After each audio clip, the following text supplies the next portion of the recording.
So this person put up the amount the Most High told them to put up, and then they don't reach nowhere near their goal, and they cry out to the Most High. This is what it's talking about here. You better beware of this. You better be careful of this. You don't want this person to cry out against you, and it become iniquity. It will be iniquity to you, for surely.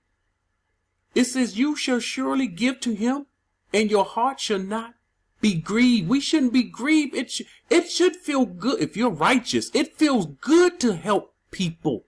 It feels good to give money to people that need it, especially our brethren, not just a stranger. It should feel good. You're wicked if you don't like to give, and you don't want to give just a little bit. You're wicked. There's no righteousness in you.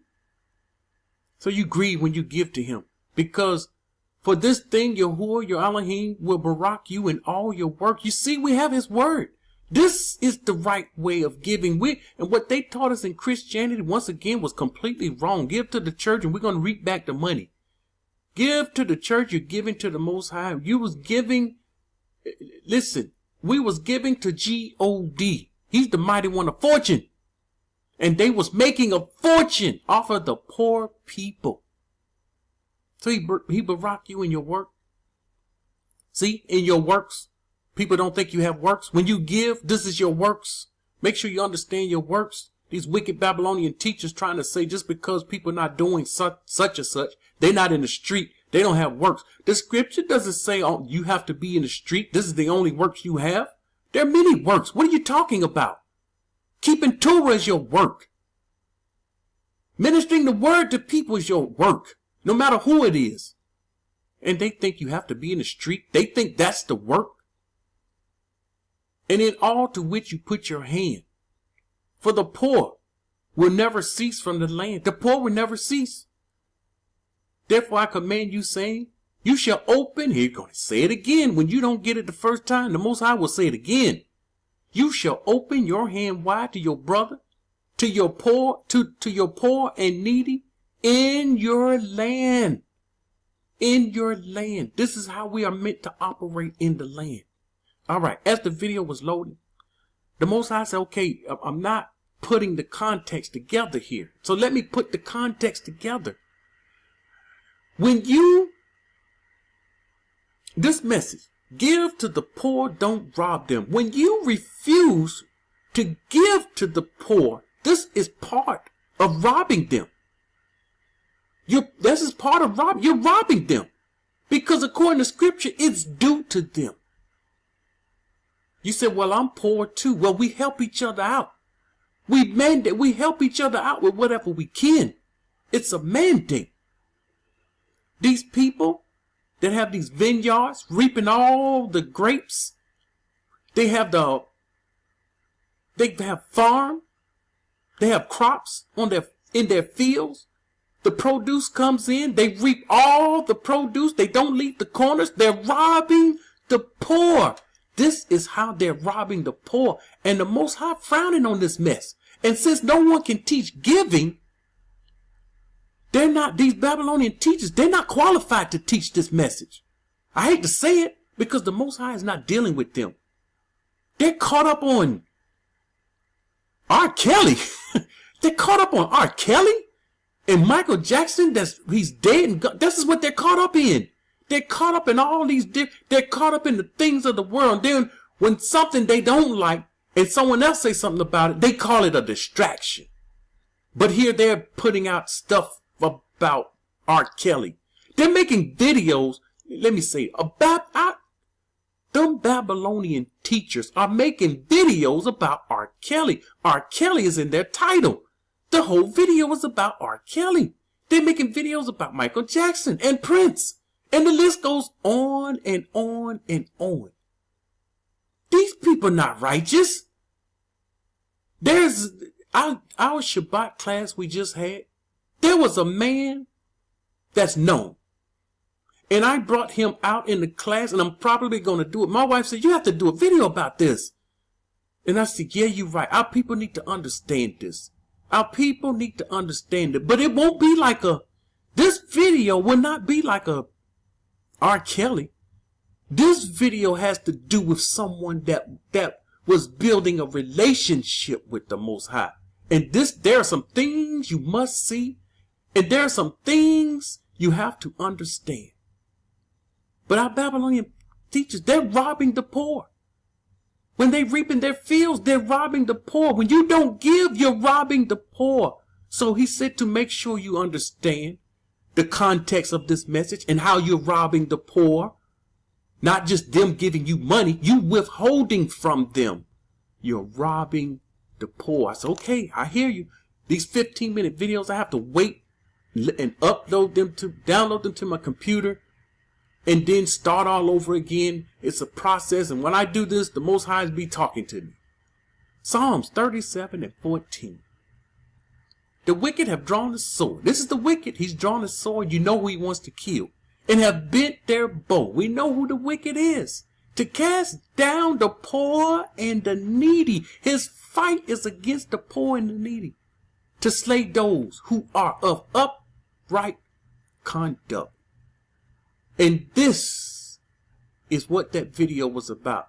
This is what we was talking about yesterday in our Shabbat class. To slay those who are of upright conduct. This is what our people went through, going through, and will go through in the future. Proverbs 28:27. He who gives to the poor will not lack. The Most High say, if you give to the poor, you will not lack. You say, I don't have much myself. Give to the poor, you will not lack. Why? He's going to make sure someone give to you. We give to each other. I had a comment from someone, not a comment, I'm sorry, email. And in the email, if there's anyone that needs help financially, let me know. And I said, I'm doing a video now. And I'm sure I will let this person know, this is the one I spoke to you about. They needing help. So he who gives to the poor, you will not lack. You're not gonna need. I'm in want. I'm in need. I don't have much. I gave, and now I'm in need. He says you're not gonna lack. But he who hides his eyes, this is important. Here are those that's robbing the poor. When you hide your eyes from the poor, you're robbing them. He who hides his eyes will have many curses. Now you understand why these Babylonian teachers are spinning their wheels talking about nothing. They have many curses that's upon them because of their disobedience, because of them not listening to the voice of the Most High. Isaiah 10:2. To rob the needy of justice. The needy is being robbed of justice. The system has robbed the needy of justice. There's no justice for us. We know this. Now the other nations, they can deny this all day long. And they said we have every opportunity and rights they have. That's a lie. They're born and they have privileges. And the system honors you. And to take what is right from the poor of my people. You see? Taking from the poor. They take what's right. This rightfully belongs to the poor. I told you, they rob us many, many different ways. The college is a robbery. It's a scam. It is a scam. I had to deal with a comment dealing with college. It's a scam. Robbing people. That widows may be their prey and that they may rob the fatherless. This is wickedness. This is the system. We see this. We see the Babylonian system. We see Babylonian teachers. We see Christian pastors. They're guilty of it. They all are guilty of this. And they know it. Ezekiel 16:49. Look, this was for the iniquity of your system, Sodom, being compared to Sodom. What a shame. She and her daughter had pride, fullness of full, fat, rich, abundance of idleness. Now they're full, they're rich, but they have an abundance of idleness. Here are your Babylonian teachers. They're idle. spinning their wheels, doing nothing. Neither did she strengthen the hand of the poor and needy. And they are not strengthening the hand of the poor and the needy. They're instead robbing them because they're taking and collecting money. They think they should get money for their ministry. They're sitting at home. They're taking in money for their ministry. Listen, it's their ministry. It had nothing to do with the Most High, because the Most High didn't tell us to do this. You know, create a teaching Bible class or create a group, make a YouTube page, teach online, and collect money. That's not how they were operating. And I'm going to show you where this mess came from. Ezekiel 22, 23 through 31. Here are some wicked leaders. And the word of Yahuah came to me, saying, Son of man, say to her, you are a land that is not cleansed or rained on in the day of indignation. See, it became a wicked land. What the people did made the land wicked. The conspiracy of her prophets in her midst. It's like a roaring lion tearing the prey. They have devoured people. Here they go.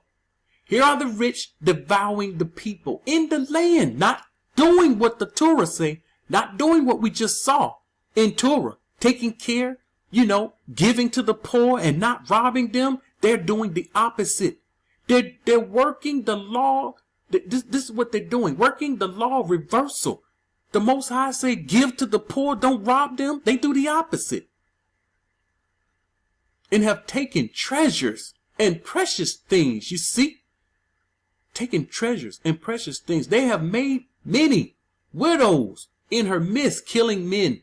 What we just got finished reading. Killing righteous men.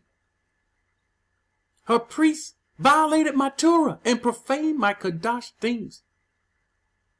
They have not distinguished between the Kadash and the Lakadash. Here we go. They end up them Babylonian teachers. They're not distinguishing the difference.